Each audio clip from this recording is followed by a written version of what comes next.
8월 19일 언론중재법 개정안이 문체위에서 의결되었습니다. 개정안은 고의 또는 중과실로 허위 조작 보도를 한 언론사에 손해액의 최대 5배를 변상케 하는 내용이 핵심입니다. 고위공직자, 선출직 공무원, 대기업 임원 등 대통령령으로 정한 사람은 징벌적 손해배상을 청구할 수 없도록 수정하기도 했습니다. 열린민주당의 공약에 비추어 흡족하진 않지만 해당 상임위에서의 숙고와 토론을 거친 의결을 존중합니다. 그러나 국민의힘은 아무런 대안 없이 무조건 언론개혁법안에 반대하면서 언론 길들이기라는 비판과 함께 청와대 항의 집회를 열고 문체위 안건조정위에도 불참한 바 있습니다. 언론 통제와 공영방송 장악이라는 목적을 달성하기 위해 수많은 언론인들을 직장에서 쫓아내고 희대의 악명을 떨친 사장과 임원들을 임명한 정권을 만들고 비호했던 기억은 마치 남의 일인 것으로 생각하는 것 같습니다. 지난 2008년 이명박 정부가 친위대인 공직윤리지원관실을 만들어 감시대상 1순위를 방송사로 했던 기억을 잊었는지 묻습니다. 민간인 사찰의 주역들을 비호하고 피해자를 탄압하던 주역들이 언론 장악을 저지하겠다며 나선 희극의 진정성을 어떻게 인정할 수 있을지 의문입니다. 국정원이 작성한 방송 관련 블랙리스트에 오른 언론, 문화예술인들이 방송에서 배제된 것도 국민의힘이 정부를 운영하던 시절의 일입니다. 하물며 과거 검사로서의 본분을 망각한 채 언론사 사조와 잦은 대면을 하며 정치활동에 의지를 다진 윤석열 후보가 툭하면 언론을 상대로 형사소송을 남발하고도 언론 자유의 수호자인 것처럼 행세하는 것은 참으로 속아 웃을 일입니다. 2020년 영국 옥스퍼드대 부설 로이터 저널리즘 연구소 조사 결과 한국이 40개국 언론 신뢰도 가운데 21%로 최하위를 기록한 바 있습니다.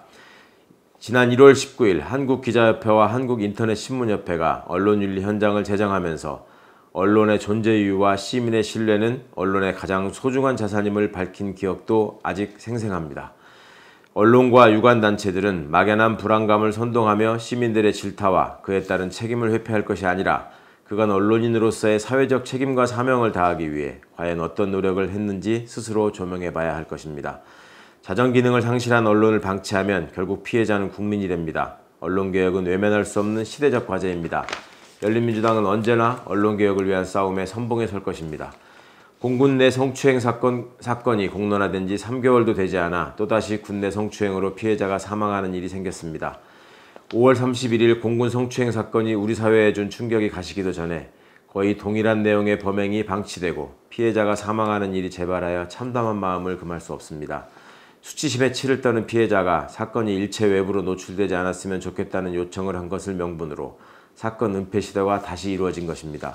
군대 내 성폭력 사건 대처 및 수사에 대한 불신은 더 이상 방치할 수 없는 상황에 이르렀습니다.